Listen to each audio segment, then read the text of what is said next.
Welcome back to the live stream, y'all. Um, I'm Brian. This is the Blurting While Dad live stream. Um, as you can see, I do have a community that will teach you guys how to market yourself or your business. If you're interested, go ahead and click the link. I do not know how to take this link off of there. It posts every single time I drop a show, so we just gonna rock with it. Um, Tonight's episode is going to be a little bit all over the place. I did lean hard in the nerd stuff last week, and I will be pivoting back into that. I'm going to sit down and force myself to crack the spine and reread. I think it's which one is it? The Wastelands. I'm trying to remember what the second Dark Tower book is. And so I'll be walking you through that. The reason why I'm skipping the first Dark Tower book is it kind of set up the story, but I mean, I don't feel like I don't feel like it's super necessarily important to understand the entire crux of it. Um, just because I don't know. I just don't feel like it's really necessary. And I'm going in the order that they were kind of released. And so um, I know the Little Sisters of Illyria came out, is considered the first one in the reading order, if I'm not mistaken. But the very first Dark Tower book was the Gunslinger that I read. And um, yeah, the Gunslinger, I don't know if I want to start with that one. I think I want to skip over that one. I'll make the decision. I also think my daughter has it, so I need to go find it in her room. So anyway, I'm gonna get back to the nerd stuff. I do have a lot of stuff to discuss.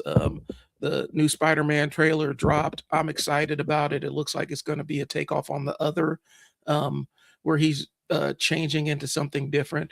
We're probably going to get Morlon as an overarching big bad at some point in time, and the Inheritors and stuff. So we'll see what happens with that. Um, you know, I don't know if they're going to get too far into the spider totem and all that other stuff. The other was really kind of out there as a book. Um, and like I said, there was a time and place where I disconnected a little bit more from Spider-Man. And the other was kind of when I had disconnected a bit from the character. And so I had to come back and reread it. And it's still been years since I reread the other. But I do think that that's what they're going to be leaning into moving forward for the Spider-Man movies. It looks like the villain that we see is going to be Scorpion. And typically, I know in the Spider-Man movies, there's a villain we see in the trailers and one we don't see.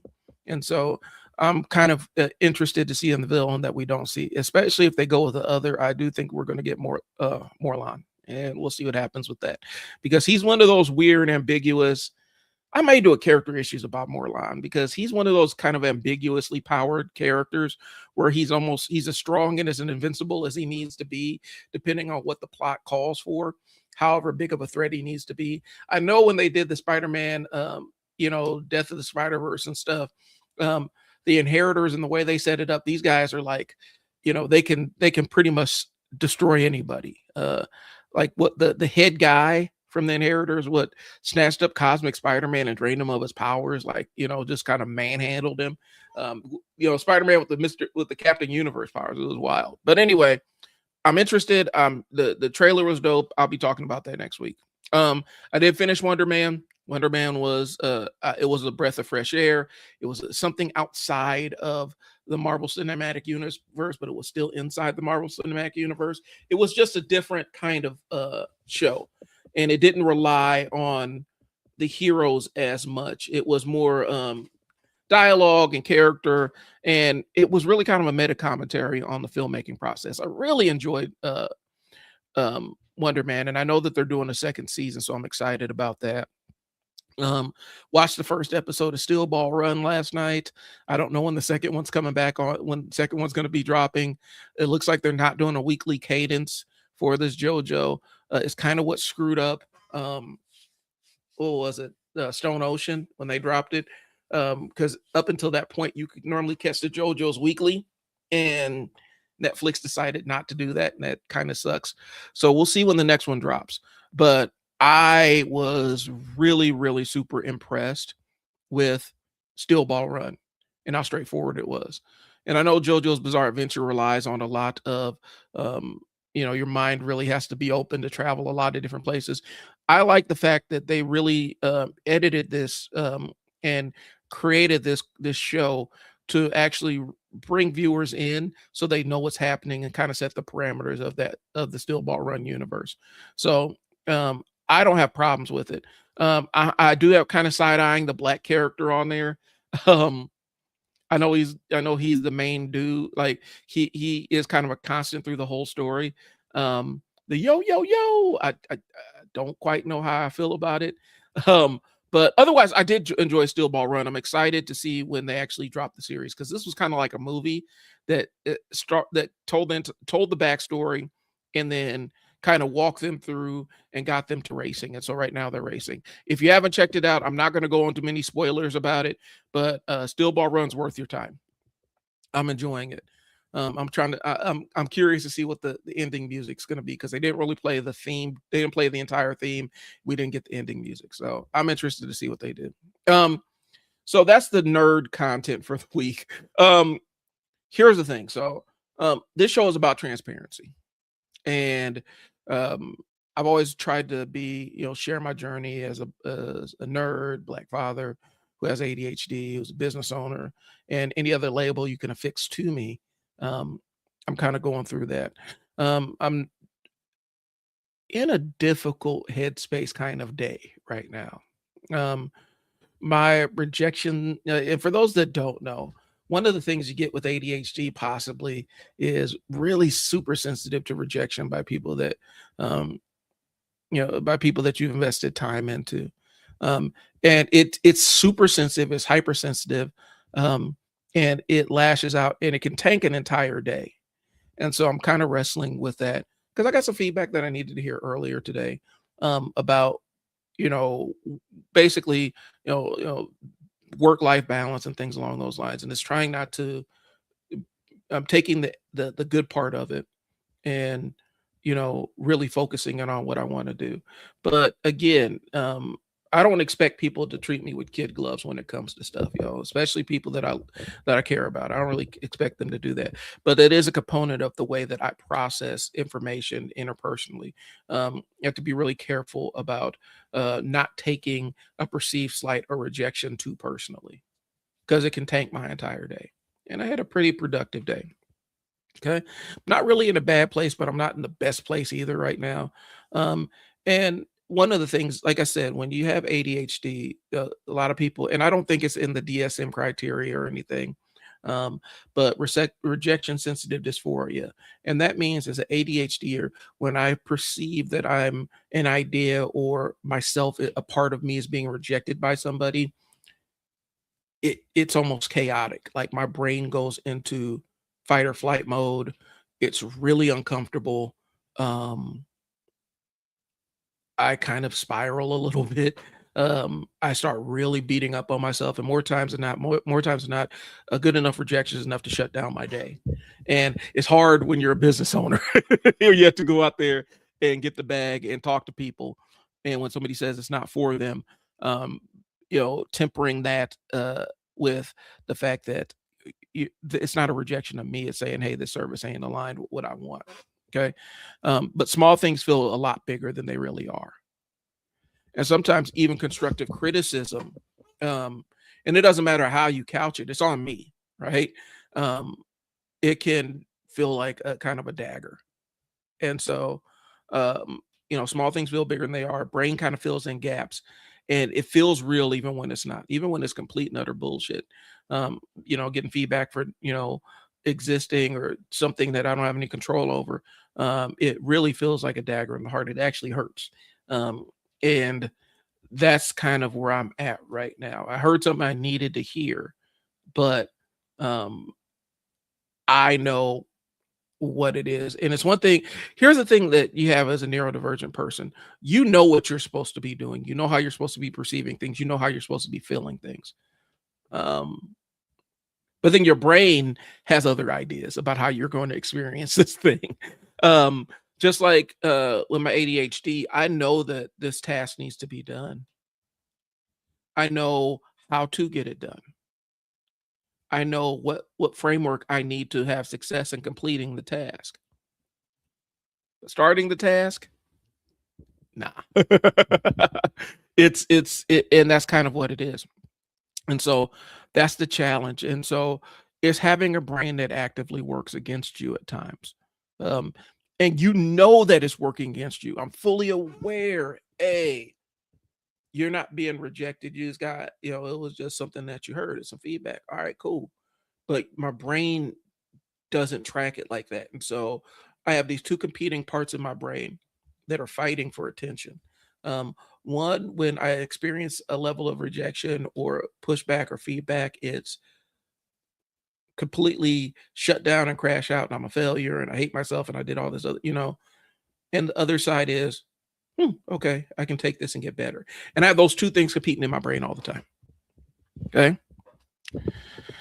And so it feels real and it feels weighty when it's really not. And then my experience as uh, a black kid in the 90s. Now, you guys got to understand that I came of age in the 90s. And um, growing up in the 90s, ADHD was a white person thing. White kids were allowed to have ADHD. I need that to land with y'all. When I was coming up, when I was growing up, people knew that the diagnosis existed and people got treatment for it. Um, my mom was a school nurse. We had a kid in there who came in and get his Ritalin every day, right? Little white kid. And he was successful in school, and that was the thing that kept him regulated. When I was coming up, ADHD was a white kid thing. Um, if you were black and you had ADHD, you were just lazy or you were just a bad kid. And that's the label that I got affixed to me was he could do the work. He's just lazy. He just doesn't put forth the effort. And rightfully so. Like I was smart enough where I didn't have to pay attention in most of my classes up until about 11th grade. And I could get A's or B's in the classes without putting forth the effort required. I didn't really have to work hard for my grades up until midway through high school. But the reason why, because one of the things I found out after I got diagnosed as an adult with ADHD, because my life was kind of spiraling. I was in an impossible case management job with impossible workloads. The young lady, one of my office mates, she actually um, had a mental health crisis because the job was so bad at her cubicle. It was terrifying, um, and stuff like that. And so I experienced that in real time. And at the time, I didn't know it was an impossible job until I got a chance to step out of the job and go do something else. But I'm like, I'm going to get fired if I don't figure out something. And I saw a special when I was at home on Sunday, kind of dreading going in on Monday. And it was called "Is It You, Me, or the ADHD?" And it came on PBS. And I sat down and watched that thing from beginning to end. And then I watched the repeat of it, and I watched the repeat of it. And it was watching somebody narrate my life as an adult with ADHD. And so I start the process of quietly going to get my ADHD diagnosis. I don't tell anybody because when you're an adult and you're seeking a diagnosis, people think you're looking for an excuse or a crutch. Was looking for neither. I just wanted help. Um, I go to the doctor, and the first doctor I hooked up with was a resident. And so I go through the entire battery of diagnosis and assessments or whatnot. And it was pretty clear, obvious that, I had the ADHD diagnosis. And so she had her, she was going to, recommend, like I think a non-stimulant like Strattera or something to start out with. And then she goes to her attending and shares her notes. And the attending, he read blackmail and blah blah blah, and they decided I was drug seeking, and they put me on tranquilizers. And I didn't know that they were tranquilizers until I talked to my mom, who's a nurse. She's like, "Why'd they put you on tranquilizers?" I have no idea. And I'm sitting there like I'm in court. I had a family that I've been working trying to get them extracted from the court system, and so we had our last hearing to try to. This was kind of the permanency hearing to get them established and close the case out, finalize everything. I go in there and my brain will not work. My brain and my mouth will not connect with one another. It's because I was on those tranquilizers. And so um, I go back to I kind of contact the resident doctor that I was working with. She was resident psych doctor. And I kind of said, hey, I came and asked you guys for help and you guys put me on these tranquilizers. And it was like this roundabout way of basically saying that the attending thought I was drug seeking and, decided to not help me. And so I ended up leaving. And this time is when I had kind of brought my mom into the loop, and she informed me, like, oh, yeah, you didn't know you had ADHD. We've known that you had ADHD. That was something I've known since you were little. It would be nice to know before I was 30. Because I spent the last part of my high school years and my college years thinking I was a failure. And I was crazy. Like, I thought I was crazy. But anyway, she's like, yeah, we've been known that you had ADHD. I thought you knew. Well, I didn't. And so I go and find work with an actual practitioner who specialized in adult ADHD and got the treatment I needed. So, but I go back to the fact that when I was growing up in the 90s, Black kids didn't have ADHD. You weren't allowed to have ADHD. You were just bad. Like, you were just bad, or you were just lazy, and you fell into either one of those buckets. And I fell into the distracted and lazy bucket. Even though I got my homework done and I had pretty good grades. And so it was interesting to actually go get the diagnosis as an adult, and to see how people treat you. Like, yeah. And I had to tell my boss, like, yeah, I'm getting treatment for ADHD and they're starting me out on meds. And so just letting you guys know that that's what's happening in my world. And they're like, okay, well, just don't use that as an excuse. Yeah, that kind of shit. Right, right, right, right. Anyway, and that was kind of my life up until that point. Um, and so for a long time, I kept my ADHD diagnosis just kind of between me, and my wife and my mom, and because that you're treating it as an excuse. You're looking for a handout. You don't have control over yourself. You're just trying to find a reason to outsource your control and stuff like that. That was a real thing, and that's what I dealt with for a long time with that. And so I kind of kept it tucked. And it was that same shame and guilt that you have. And I know why my mom didn't go out and once she got my ADHD diagnosis, why she didn't necessarily share that with the school or anybody else. Because again, 90s, late 80s, early 90s, if you're a Black kid who it diagnosed with any kind of behavioral thing, specifically ADHD, you instantly got in the almost school system, you got tracked. It didn't happen to white kids much, but some of them did. But you would get tracked and dropped into remedial classes. And that wasn't my path. If I went to remedial class, I wouldn't have been able to go to college the way that the school system was set up. And so I know why my mom didn't really communicate that to the school, but I wish she would have communicated it to me that I had already been diagnosed with ADHD. So I didn't go through my teenage years and adult years thinking that I was a failure and a loser and crazy and losing my mind. And so now this is where I'm at. Um, with the psych nurse on the meds, I'm expecting miracles from these medications. Um, and so I'm ramping up the dosage because they're not giving the my work is stacking up and it's getting harder and harder to navigate. And I need more and more medication to the point where I was over medicated for ADHD, with stimulants specifically. And I lost who my personality was. I became a robot. It zombied me out, and almost destroyed my relationship. Like, it was bad. And so I ended up dropping all the medicines and going back to who I was. And the rebound was so crazy that it put my job in jeopardy. So it was kind of this up and down kind of thing, this seesaw of things.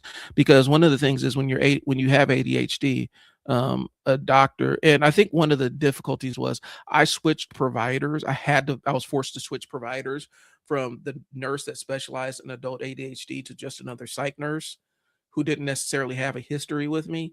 And they weren't able to really monitor my medications the way that the psych nurse had. And a lot of it did go on my accountability because I'm like, I require this ADHD medication to keep my job. and I was not amenable to looking at my dose or changing things or whatnot. I'm like, nope, we got this. I'm locked in. Let's go. And so I came off the meds, rebounded pretty hard. Around that time, I ended up getting promoted to a different job that was outside of what I had been doing. So it was a little life was a little bit easier. But I'd kind of gone through this seesaw. And the type ADHD I had was called the inattentive subtype, primarily inattentive. And one of the things I found is, because I got curious, I sat down and I did the autism diagnosis, the self-diagnosis thing.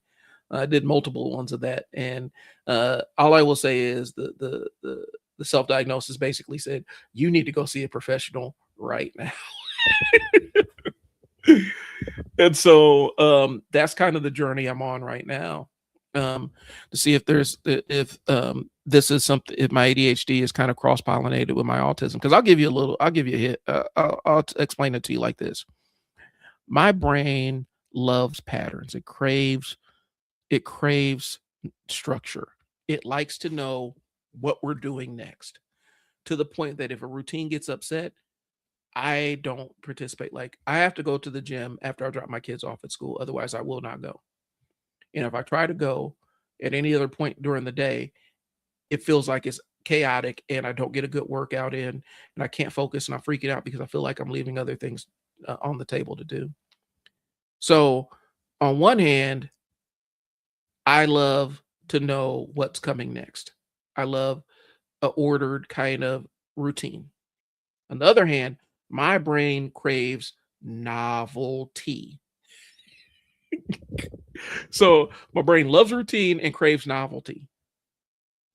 And you would think that those are two separate parts of it. It's the same brain. And so what'll happen is I'll set a routine and I'll feel comfortable in that routine. And as soon as my brain says, nope, let's not do this anymore, it's off that routine and on to something else.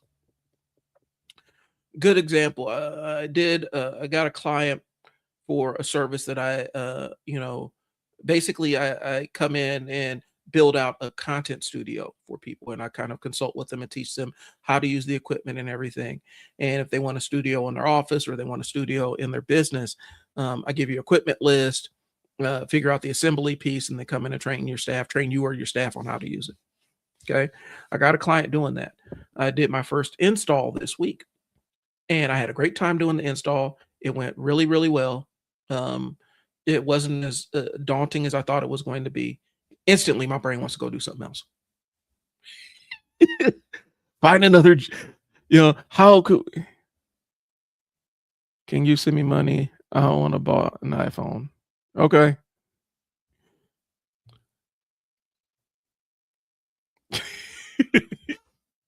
Can you send me money? I want to buy an iPhone. All right, yo.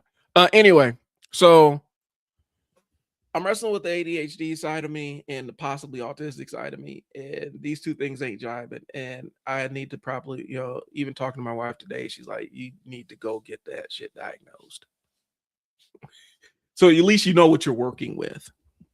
But it's weird because there are things that are totally ADHD, and then parts of my brain that rail against the ADHD part. Like I said, the craving novelty thing.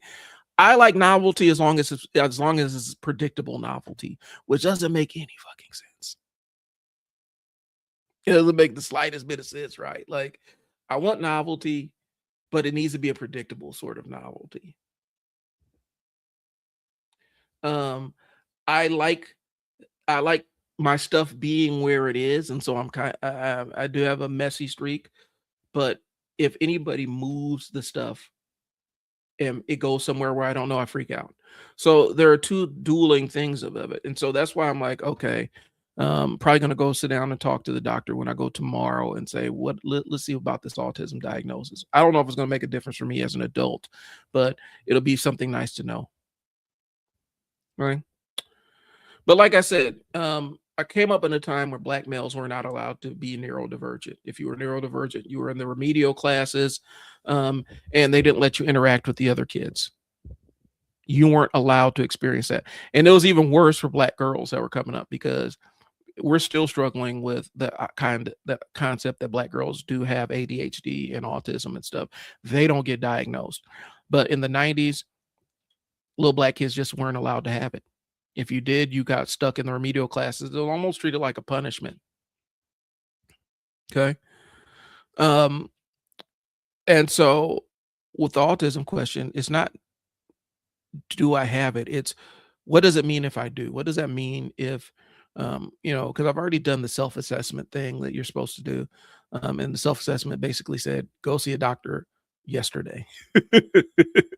um, it's not going to fundamentally change who I am or anything, but I think it will change my understanding of who I am.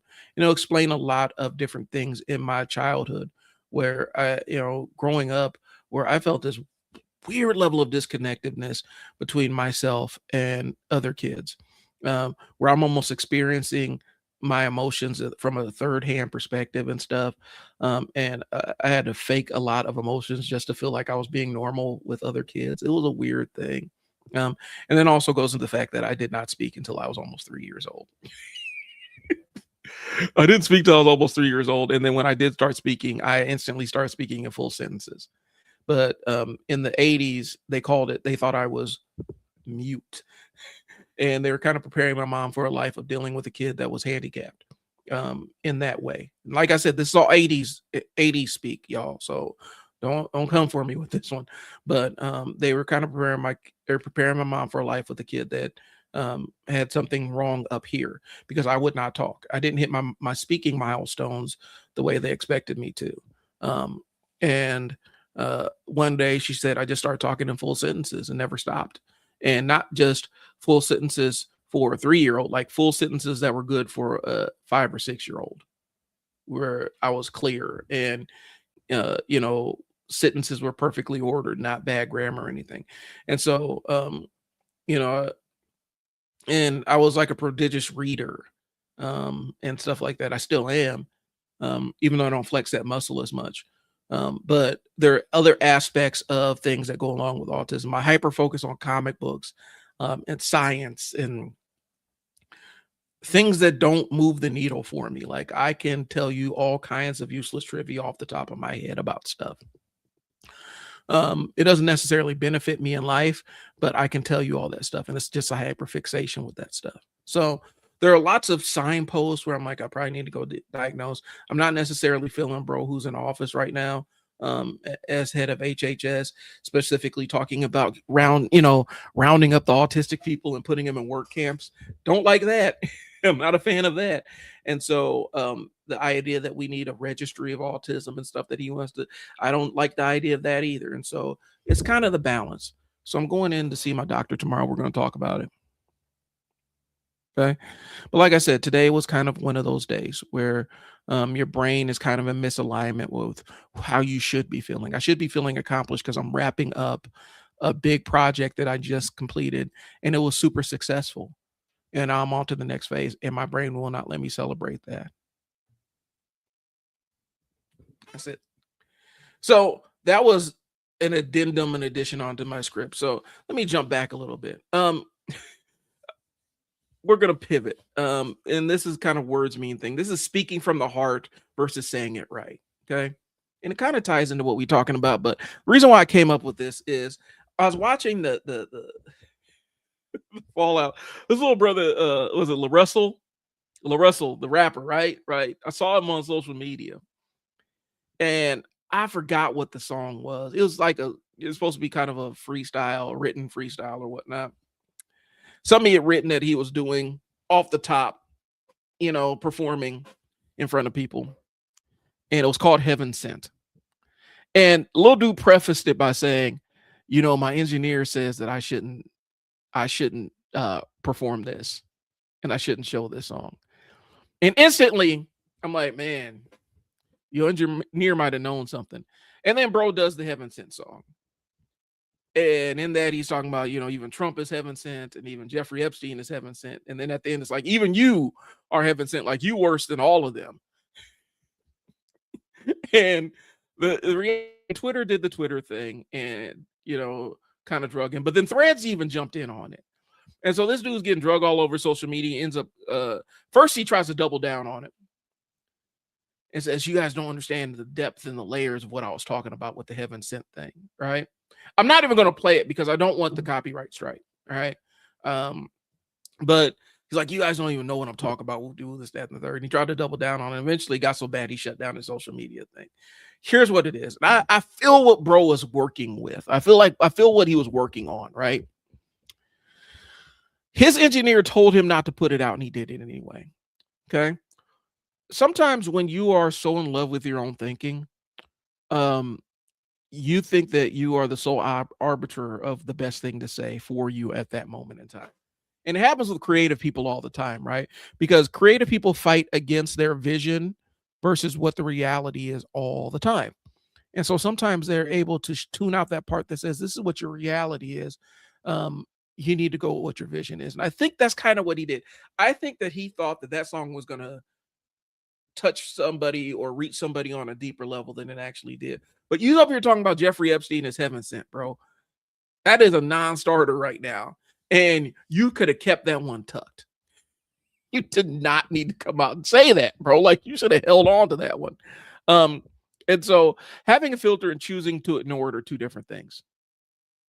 Sometimes it's good to have a filter. Sometimes it's good to say, if I say this in this venue in front of these people, how is this going to go? Other times it's cool not to give a shit. Like, it's cool to not give a shit, but you need to have the level of discernment to know, is this going to harm me or my career? Because I saw a dude sizzle a bunch of his goodwill instantly because he kept doubling down on it instead of saying, yeah, it didn't come out the way I thought it did. I probably shouldn't have dropped that. He's like, no, man, y'all don't understand. You know, and he was fighting for his life in the on X or Twitter or whatever it's called. He's fighting, bro was fighting for his life over the stupidest thing that he has done in his career. Okay. Emotional honesty is not the same thing as communicating clearly. Okay. And you could feel something deeply and it still comes out wrong. Like, I know what he was saying. You know, in his religion or practice of the religion, God needed to put those things in place to exist or whatever reason. For me, I look at it the way it's like, God didn't need to have we didn't need a Jeffrey Epstein on this planet, bro. Like, that was saying he was heaven sent is crazy. I know where he was going with it, but at the same time, you could have left that one alone, bro. You could feel something really deeply and still say it wrong. And words like heaven sent carry weight, whether you meant them that way or not. They have a special meaning to some people, and you have to be aware of how people are interpreting your message. Okay, it's not always a lot of times we want to believe your ears, you're just listening wrong. Sometimes it's how you phrase the message, and sometimes the message is not the right time or venue or place, or you don't have the words to articulate that message in a way that isn't going to alarm people. I still go back to it. The words, even Jeffrey Epstein is heaven sent, is crazy. And I know he didn't say it like that. I'm paraphrasing. But he's like, the chorus was heaven sent, and he's like, even Jeffrey Epstein, heaven sent, even Trump, heaven sent. Don't do that. Don't do that. They should have booed him off the stage, like, hey, shut it down. And like I said, bro's engineer was the one that was heaven sent, because bro's engineer told him, don't say that shit on stage. Do not say this. His engineer was heaven sent. He doesn't want to listen. You don't get to interpret how people, you don't get to control how people interpret loaded language, y'all. And I think that's the thing. You can't, like, human language is terribly imprecise, but it's one of the few ways that we have communicating with each other. Even sign language is not as precise as being able to transmit my thoughts directly into your brain. Okay. What happens when you're talking to somebody, your thoughts are formed up here. Okay. They have to filter through the different parts of your brain, go down to your speech center, then you translate those thoughts into words. Most times than not, those words do not convey your totality of thought. It's enough to give somebody an idea of what you're thinking. So those words come out and they have to go through somebody else's ears, filter through their brain, and filter through their interpretation mechanism. And a lot of stuff will get lost in translation. And so you will say things that you did not intend to say. Okay.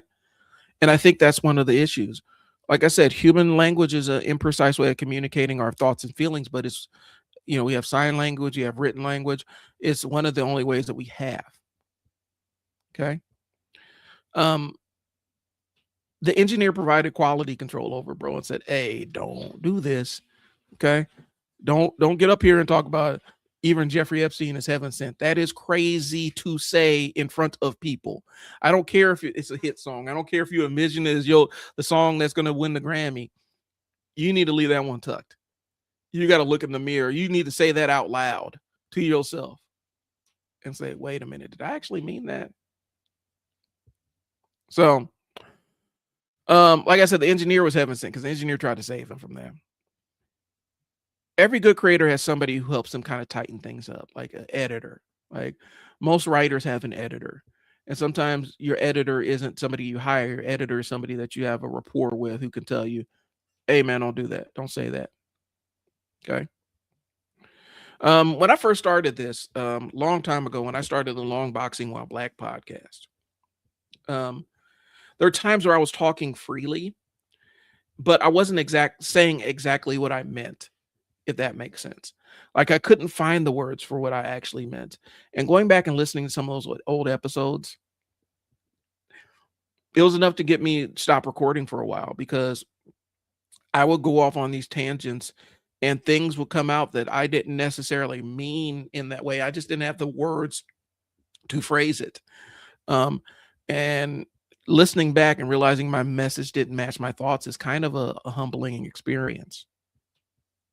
I wish more people did that level of self-reflection. There's a benefit in recording yourself because you get a chance to hear how other people hear you. Right? Unfiltered doesn't mean authentic, y'all. Sometimes it just means an unfinished, incomplete thought. So if I'm giving you my unfiltered thoughts, sometimes it also means my incomplete thoughts, my unfinished thoughts. Okay. Just something to chew on, y'all. Here's another thing that I've seen, because it ties into the Russell thing. This idea that you're going to hold somebody accountable on the internet, like a stranger is going to hold another stranger accountable over social media. I don't know where this idea came from. It seems stupid to me. I don't know where it comes from. But I think it comes as a pretense just to dogpile people a lot of times on social media. And we call it accountability, but it's really not. You can't hold a stranger accountable any more than you can hold a killer whale accountable. Accountability is an internal thing. Taking accountability is an internal decision. You're going to take accountability for this thing. You can't enforce accountability on somebody. You can enforce consequences sometimes. You can say, because of X, you no longer get access to me or my ears, and I'm no longer within your audience. That's a consequence. You're not holding anybody accountable until they decide that they're going to take accountability. Okay. And so I think a lot of times we get caught up in the feeling of wanting to say something pithy or nasty to somebody on the internet for some kind of transgression or something they did, and we're considering that accountability, and it's really not. It's just you saying something rude to somebody. It's fake accountability. Okay. Accountability without real consequences is just commentary. And accountability means something changes, access, opportunity, relationship. When somebody says something online and y'all dogpile them or drag them, it's entertainment for you. It's entertainment for whoever else is watching that thread, but they're not feeling accountability. Some people just shit post online in the hopes that somebody will drag them so they can get those engagement dollars. They're not being accountable. They're not being held accountable. They're actually profiting off of it. And they're actually being incentivized to do it again because people are responding to it. Okay. People think insults and dogpiling equal accountability. It really doesn't. It's just a reaction. You're just reacting to something that somebody said online. And I was actually in a Facebook group like that where people would sit around and wait for somebody in the group to say something that they didn't like, or something they felt was off color, or um, wasn't proper in the context of what the group was about, or non-inclusive language. They would sit and wait for somebody to screw up so they can drag them. They would sit around and wait, and they would artificially create situations where they would grossly interpret somebody's words or actions, and bend the meaning and be willfully obtuse about it, just so they could participate in the tradition of dragging them and posting memes and making fun of them. It was the most toxic thing I'd ever seen. And this is a group that was really supposed to be about inclusivity and stuff. And the inclusivity turned into, we are going, you say the wrong thing. I've seen people get drugged for typing the wrong word, autocorrect. Somebody said the wrong thing, or they don't agree with one aspect of something somebody said, but they agree with the rest of the argument. And they're trying to drag you. They're trying to tag a bunch of people. Oh, we're about to drag him and stuff like that. It devolved into a mess. I did not stick around in that group. It was a comic book group, and we had great conversations about comic books. But the eggshells that you had to walk on, because sometimes even the people that were the stars of the group, the people they loved in the group, all you had to do was say one wrong thing, and you had a bunch of people. They're going on your personal page, posting your kids, they tagging your employer. Like, it was wild stuff. And for them, it was like, it's like it didn't serve any other purpose but for their own edification, their own excitement.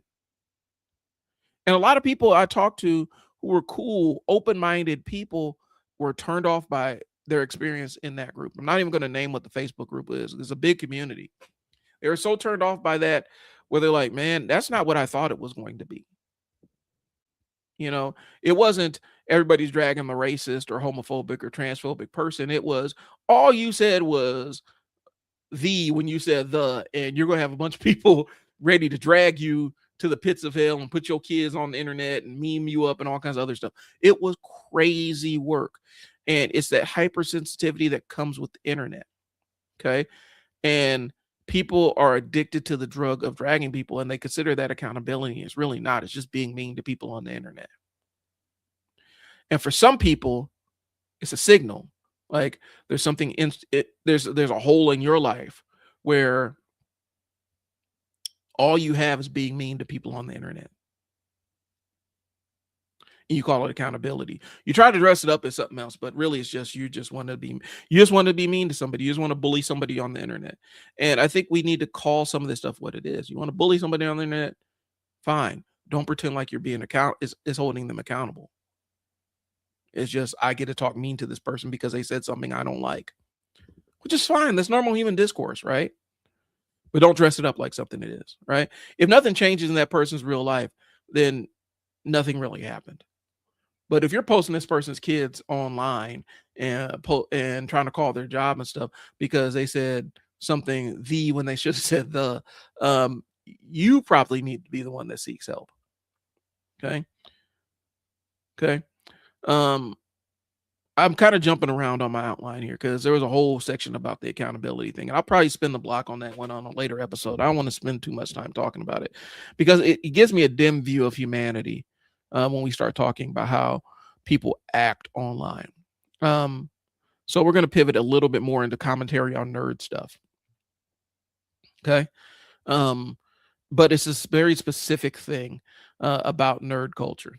So I happen to be on YouTube, and when you follow comic book and movie YouTube, you fall down what I call speculation tube. And speculation tube is the guy that saw the movie trailer and is going to make a 15-minute video about a 90-second movie trailer. And typically when somebody does that, it's not for any good reason. Like, they're not talking about how awesome the movie looks or anything. They're going to make a bunch of speculations about why this movie sucks or how they should approve it and all kinds of other stuff and why everybody's wasting money. I saw earlier somebody did that with Lanterns. Like, dude made a whole video about why Lanterns was bad and it sucked, and everybody's like, wait, did that show come out yet? No, it hasn't dropped yet. How do you know it's bad? How do you even know what it's going to be? But he made an entire video talking about it. Um, seen, like I said, with the Spider-Man trailer, man, people have made entire 15-20 minute videos about this 30-second trailer.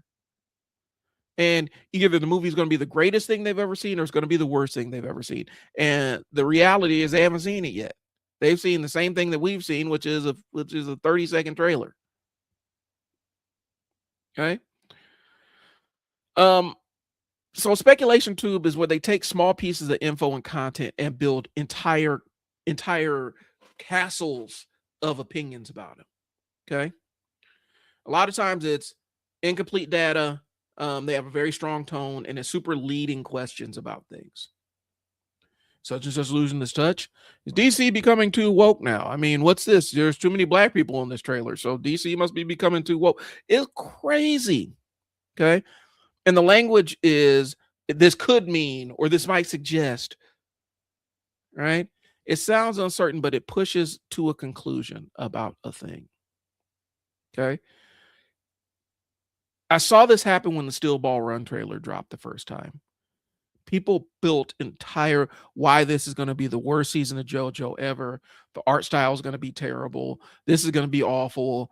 It's not going to follow the storyline. The voice acting, we didn't even know who the voice actors were at the time. The voice acting is going to be bad. They're going to revise the whole story. Again, it's going to be the artwork. Like there's all kinds of other speculation that came off of this short trailer. The show was in post-production, bro. It hadn't even really dropped yet. They were getting ready to drop it. And people had determined that this was either going to be the best season of JoJo or the worst season of JoJo off of a trailer. Speculation tube is wild. And it's super lucrative because invariably, whenever they do it, it's going to spike engagement because people are going to be fighting for their lives in the comments to either agree with this person who saw a 30-second trailer and decided that it was, this was the totality of the vision, or people that are saying, this is really stupid. Why are you trying to form an entire opinion? Have you seen the thing yet? Okay. And so when the Steel Ball Run thing was, there was no new info, but people were making all kinds of content off of this trailer. And are we gonna have the same problem that we have with One Punch Man with the art and blah blah blah? And are they gonna cheap out on the art? And is Netflix gonna screw this up? And blah. Nobody knew anything yet, but they were kind of making all these guesses and everything. Speculation tube is out of control, bro. It's very hard to consume comic book stuff and comic book movies and anime and television shows and commentary on that stuff on YouTube because people have built entire channels about hating shit that they've never seen before. You got dudes like the Critical Drinker. I don't fuck with him at all. Who get up there and he will, he has a raging hate boner for all of this stuff. And you can't really, it's not any real reason why. It's just he's got to layer all the Stark on top of it. And he doesn't really necessarily have a reason why he hates it. He just knows he doesn't like it. And then his audience, because they're aligned with him, they decide that they don't like it because he doesn't like it. And then you start getting these weird hate trains about stuff. It is what it is. People want answers early. It's playing on human curiosity when it comes out. When speculation tube starts firing up, it's playing on human curiosity, which is a normal thing. People want answers. Fans want clarity. They want to know what they're getting into before it drops. And so it kind of tickles that piece of their brain, but it leads to some pretty odious things because there should be no reason that you are going on to like a Rotten Tomatoes and review bombing a movie that you've never seen that hasn't even come out yet because somebody online didn't like the trailer. That is crazy. That's insane. Okay. So if you don't have the information, but you speak with confidence, you're performing. You're not providing any sort of cultural analysis or critique. You're just performing for an audience. My audience expects me to hate this thing, and so I'm going to hate it. I've seen it so many times in the video game space. I've seen it a lot in comic book space. People are mad about X-Men, this, that, and the third. And sorry, tweak my shoulder, y'all. People are mad about some aspect of X-Men, and this is the worst thing about X-Men ever. Or some dramatic change in tone or shift, and they're not going to watch it. I've seen it with the Absolute DC universe. People that have not read a single book from the Absolute DC universe, but decided that the whole thing is garbage and trash and they hate it. They haven't even cracked the spine on it. They haven't even looked at what we're talking about, but they've picked on one thematic element and say, Batman's 6'8". How could he be 6'8"? This is ridiculous. And they throw the whole story out. And they don't even get a chance. People build personalities around not liking shit on social media, and it happens in the nerd space, and it's tiresome, y'all. You know, I don't expect you to like everything that you consume, every nerd, every comic book or movie or whatever that you consume. Even in hip hop, I don't expect you to like every album that you listen to, but it's okay to say, hey, I'm not a fan of this artist, and because I'm not a fan of this person, I don't really consume their work. Cool. I've consumed their work in the past. I wasn't a fan. Cool. But to say this thing is absolutely abhorrent and terrible, and I've never listened to it before, I don't even know who this person is, or I don't like it because such and such doesn't like it, and because such and such doesn't like it, I don't like it either. That is weirdo shit to me. Just what it is. And like I said, people have cultivated entire personalities around that, where that is their personality. Their job is to not like anything except stuff that had already been made before and people already kind of like it. Yeah. Anyway. So I'm really jumping around my outline, y'all. I'm sorry. I apologize. So that was and like I said, man, the entire I don't like this thing and I'm gonna just hate it because it is popular and it's fun to hate things. I don't know if there's an emptiness in you. And here's the thing, I used to watch content like that. Like I used to be into when I first started watching stuff on YouTube. I really used to be in stuff like the Nostalgia Critic and things along those lines.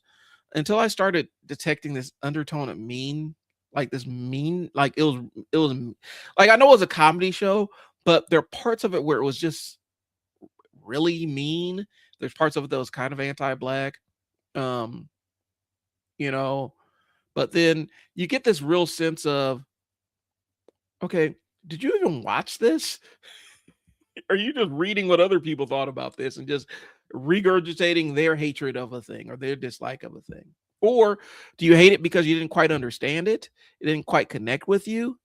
Um, you know, and I understand that his job is to go and watch the movies and make comedy material on it. But I was for a while I was in the nostalgia critic, and then I just as I got it's just kind of like this dude doesn't like anything. And I don't want to watch somebody who doesn't find joy in anything. It seems to be an empty existence where everything comes out and you hate it instinctively and reactively. And I'll be honest with you, a lot of y'all comic book people is like that. And a lot of y'all movie people is like that. You know, um, I read parts of the screenplay of one battle after another, right? And there are parts of them like, ooh, I don't really fuck with that idea. But I'm going to sit down and watch the movie so I can form my own opinion about it. Even though thematically there are parts of the politics of it don't necessarily align with what I think. I do have a problem with, basically you're saying that this character is a stand-in for Angela Davis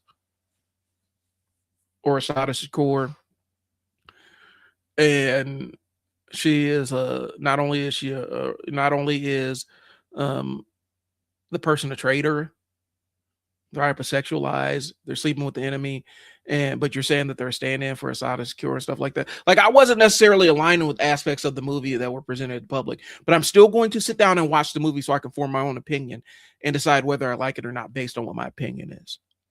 And not listen to the voices that say, hey, this movie sucks. Okay, cool. Let me watch it and take my own opinion of it. And I think that's something that's missing in our criticism of stuff, you know, where automatically we decide because such and such doesn't like it, because a person that I like or somebody that I subscribe to or follow doesn't like a thing, I don't have to like it either. Okay. And it could go the other way too. Like, for a long time, my mother-in-law was a huge fan of Bill Maher. Um, and I was off of Bill Maher. I've been off of Bill Maher for a long, long time. But just because I don't like Bill Maher, it doesn't mean I expect her not to like Bill Maher, right? So there are layers and levels to this game, right? Um, and I think we all need to just kind of take a chill pill, relax, and enjoy what we enjoy without without qualifying it as much. Um, that's all. So we talked about all the stuff I kind of want to talk about today. So I think I'm gonna go ahead and before I start rambling and going into a bunch of other off-topic things, I think I'm gonna wrap it up here and get back to you.